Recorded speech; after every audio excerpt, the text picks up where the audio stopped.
Hey there, VC. How are we? Adam here from the freight. Hope everyone's doing great out there. I wanted to come to you guys and give you a little bit of what's been spinning with me. Today, I really wanted to share with you some fairly recent pickups. Been a lot going on with me, so I've been listening, not listening, sporadically, bursts here and there, and over the last couple weeks. And man, there's been some really crown jewel choice things coming through the turntable, and I want to share them with you because there's some great stuff, and then just some of the regular stuff that's just coming and going. Um, let's get right into it. Before we do, real quick, please give me a thumbs up, like, and subscribe.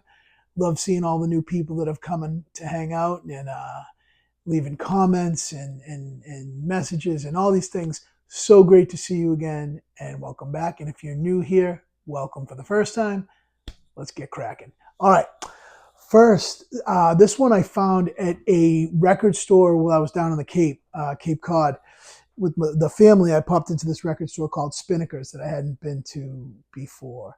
And it was awesome. And they had this in there, which is Bob Dylan, "Oh Mercy." This is the music on vinyl pressing from probably 2 or 3 years ago. I've wanted this record, a copy of this record, for a long time. It's just one of those ones that's been lingering on my want list like forever. Um, whether it was the original press or this press. I didn't necessarily have a crazy preference. They're similar in price. Maybe the original is a little bit more expensive, but this was sealed, and I just found it out there. And when something's on my want list and I find it out there, I typically buy it, whether I'm kind of like ready to buy it or not. So this was a no-brainer anyway because I have been wanting this. This, of course, has the song "Most of the Time," which is, I think, possibly my favorite Bob Dylan song. Love that song so much. Um, you know, just a classic. Sounds really good too. Music on vinyl, maybe not known for their like audiophile quality or whatever, but this is a really great sounding record. And I was nothing but pleased to add that to the collection and pleased to find it. So awesome pickup there. Okay, this next one. This is, I don't know if you guys know what this is. This is called the three EPs. This is a band called the Beta Band. They were around in like the 90s and the late 90s. And they came to fame, I guess you could say, being well known for the John Cusack movie, High Fidelity. And basically, the song called "Dry the Rain" is the famous one. It's the one he puts on in the record store, and everyone just kind of like starts grooving to it. And then you have people come up to the counter and they're like, "Oh, what's that playing? What's that playing?" And he's like, "Yeah, it's the Beta Band." And he says every time he plays it, he sells a copy, and it's awesome. This hadn't been released. To get the originals of there was like three EPs that they released back in like the mid to late 90s. And to get those, they're pricey, $100+ each, I believe, around there anyway. And so this got reissued recently, and I was psyched to see that it got reissued because I didn't have any copies of it on vinyl, and it's cool. So basically, they put all three of the EPs on the in this one sort of collection, right? So the one thing I wish it was a gatefold, but it's not. Whatever, it's fine. But it's a big, one of the big heavy duty kind of jackets here, and then they have all three records in there. You can see, I'll show you the hype sticker, Beta Band, the three EPs. This music is fantastic. It's like a cross between like Beck and like, what else can you say? It's not like, it's not trippy or anything, but it's like, it's very laid back, and it's got awesome like soundscapes and percussions, and there's lyrics in all the songs, but a lot of them grew for a while. But I mean, stream that song "Dry the Rain." If you don't know that one, that's the song. That is the song. I mean, it's just such a jam. Listen to that song, and if you dig it, I suggest it. It sounds really good. A solid reissue there. Um, these next two, I'll kind of give you a little 2-for-1 here. I have the Rhino hi-fis from last month, okay? So the Otis Redding, Otis Blue, and the Meters, Fire on the Bayou. I'm showing these two at once because these are both part of last month's Rhino hi-fi series that came out. There's a third one that I did pick up, and it's the title slipping my memory, and I can't even think of what it is. But I had these ones that I played just a couple days ago, so I wanted to share these. Fan freaking tastic. They are. Rhino is killing it with these reserve releases. I really like the reserve series. They're a little more affordable. They're around $30, $28, $30, something like that. Much what the Blue Note Classic is. This is that to kind of like soul music and rock music so far with the things that they've been doing. And these titles are great. So I'm going to talk about the Otis Blue first. What's cool about this is mono, all right? This came out in stereo last year or 2 years ago, maybe last year, with the Atlantic 75. They did a stereo version. I believe that was cut by Ryan K. Smith. Sounds amazing. So I put this on. This is in mono. I think those old soul records are meant to be heard in mono. The panning is just a little extreme in the stereo versions. It's not bad at all, and I have a tough time saying one is better than the other. They are both fantastic, and if you have the Atlantic 75, you definitely do not need to go out and purchase this because the Atlantic 75 sounds incredible. This was a really beautiful listen, though. If you don't have a copy and you wanted to get a sort of one of those reissues and you want to save some money, feel free and go with the reserve because it sounds incredible. Really, really great. I forget if Chris Bellman cut this. Yes, Chris Bellman cut this one. It's just great. Chris Bellman's amazing. We all know that. So, you can't go wrong either way, but this was a really great addition. I like having it in mono too. Awesome addition. And then, this is one of the Meters' best. This is just such a great record. The song they all ask for you. This is, if you probably know the Sissy Strut. That's not on here. But if you haven't familiarized yourself with a lot of the Meters music, they are so funky. They are so down home. And some of these songs on here, you will probably recognize, that being one of them. And they are just the tightest, funkiest band maybe that there ever was. They're so fantastic. You cannot go wrong with this record. It is feel good from beginning to end. You will be jamming with it. Sounds incredible. I believe this is Bellman as well. Yep, this is Chris Bellman as well. You pressed their fidelity, so their quality's killer. Cannot recommend it enough. Unbelievable Meters record. Good stuff.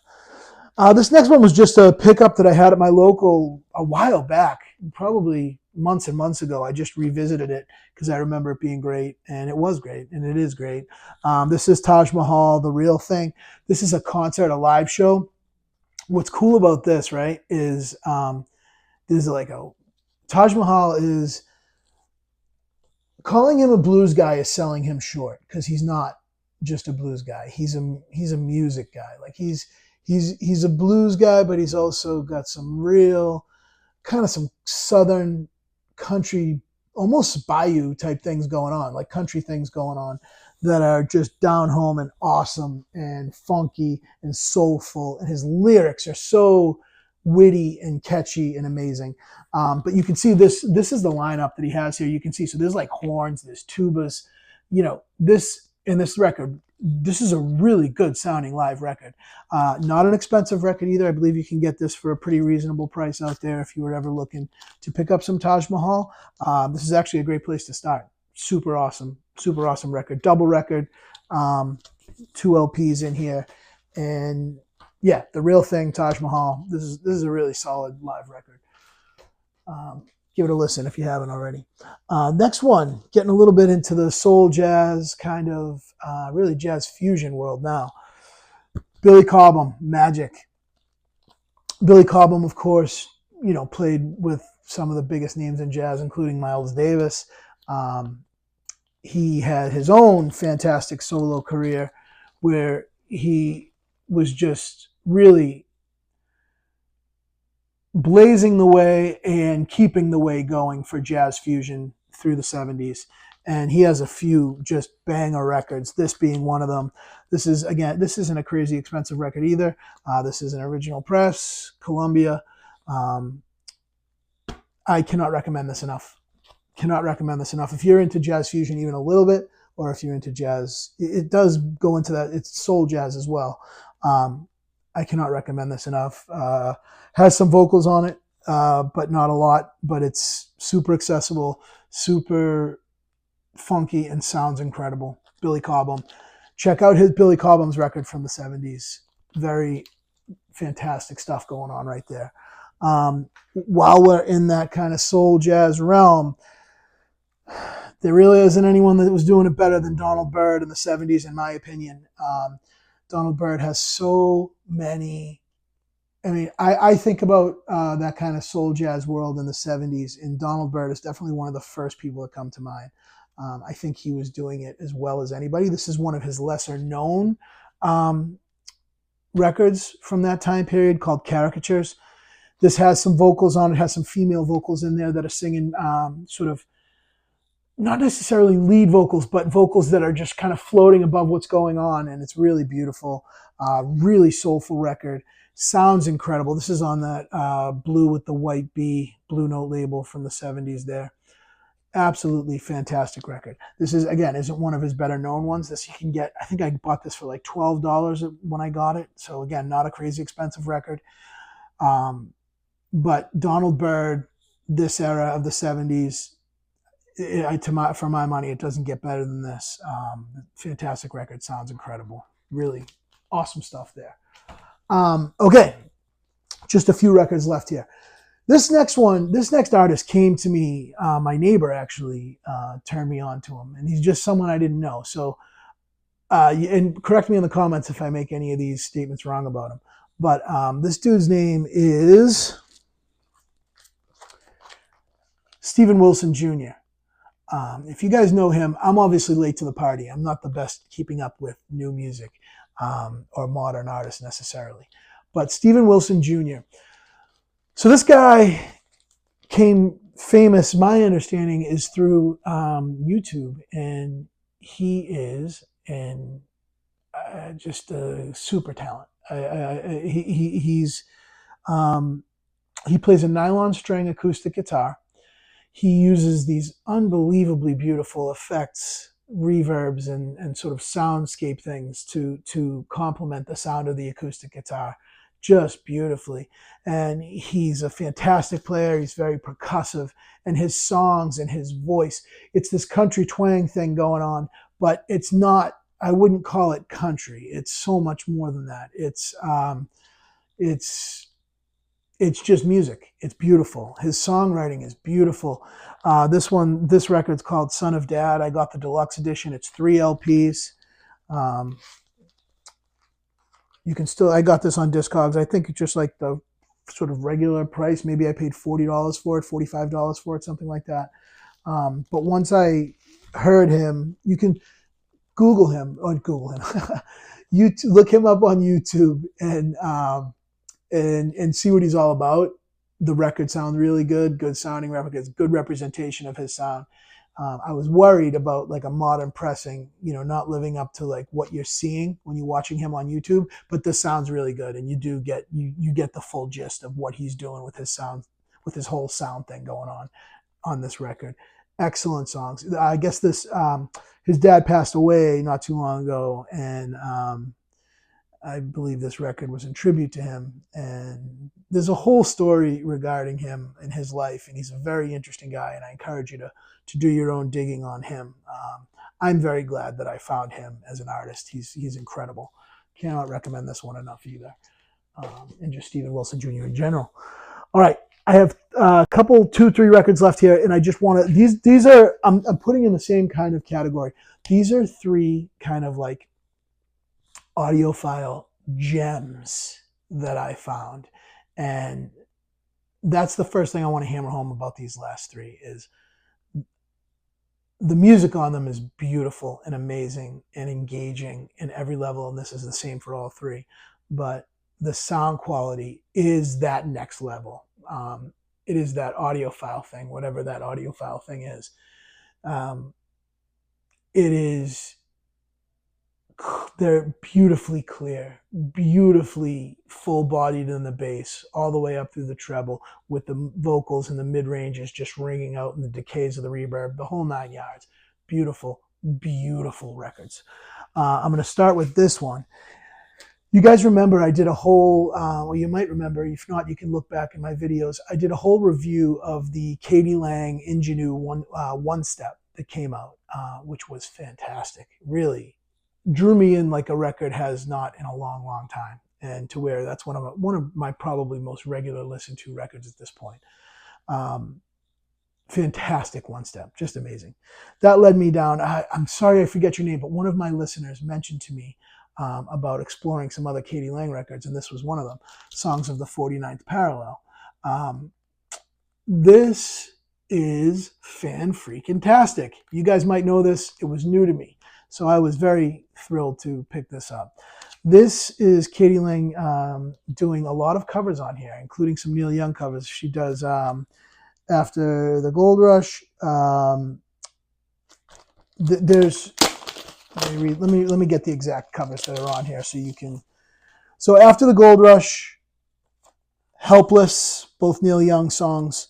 Hallelujah, the Leonard Cohen song, is just gorgeous.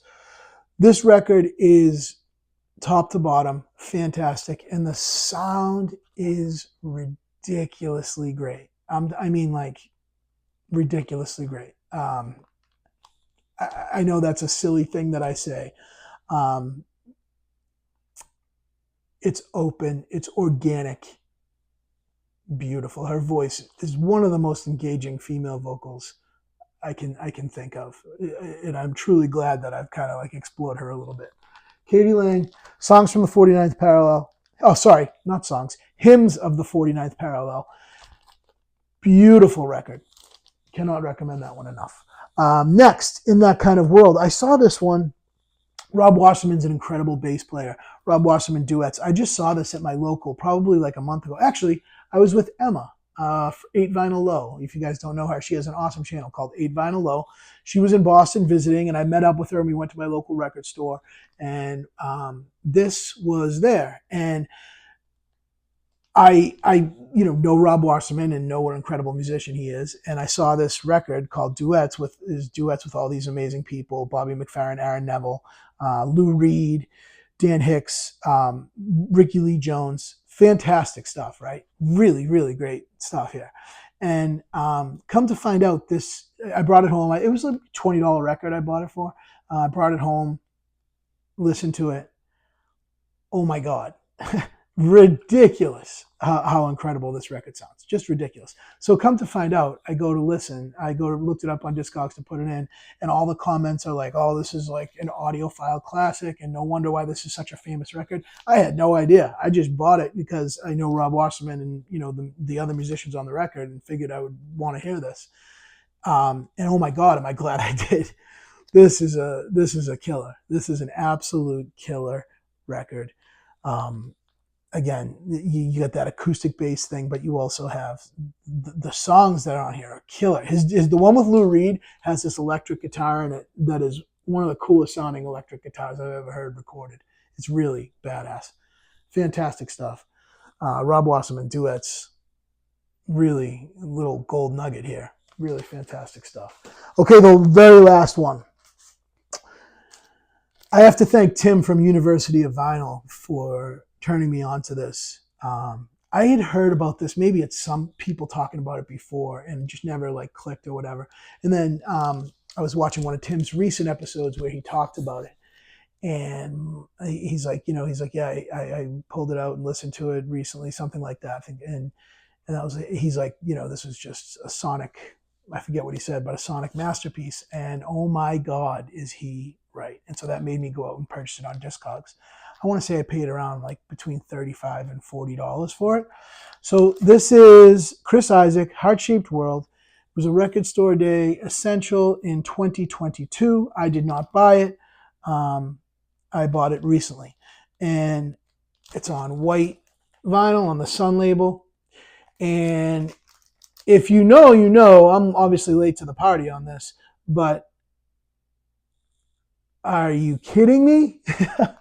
Are you kidding me with how good this is? First of all, the music's incredible. It has Wicked Game on it, which is, that's the big one.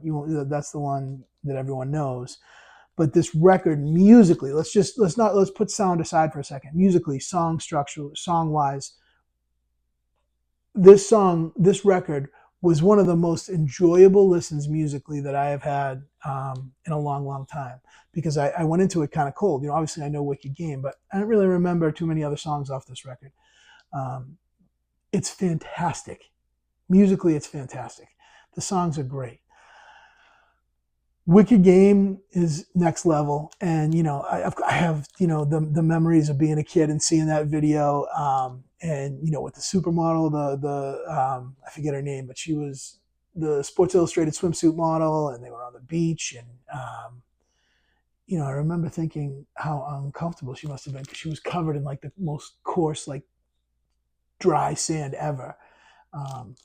And I was also thinking about other things, but that does strike me that I remember how uncomfortable she looked just with all that sand. But of course, she was beautiful too. But what a video that was! If you were around my age around that time, you definitely remember that video.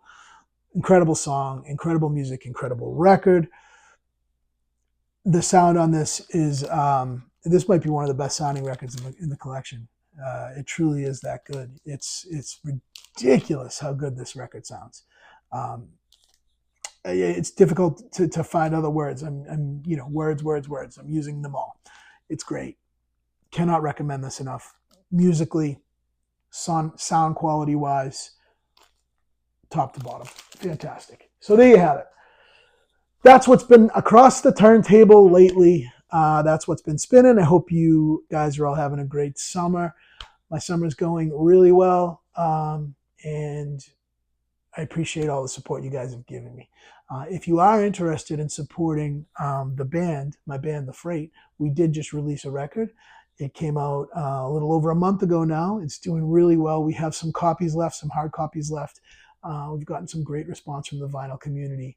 And you can find us on some awesome YouTube channels that have done some interviews and features with us and the record. I will link in the description if you're interested in purchasing a copy. It's a huge help, and that's a great way to support me and the channel in general, and our music. Anyway, I hope you guys are all having a great summer. Keep having a great summer, because we still have some left. I'll see you in the next one. All right, peace.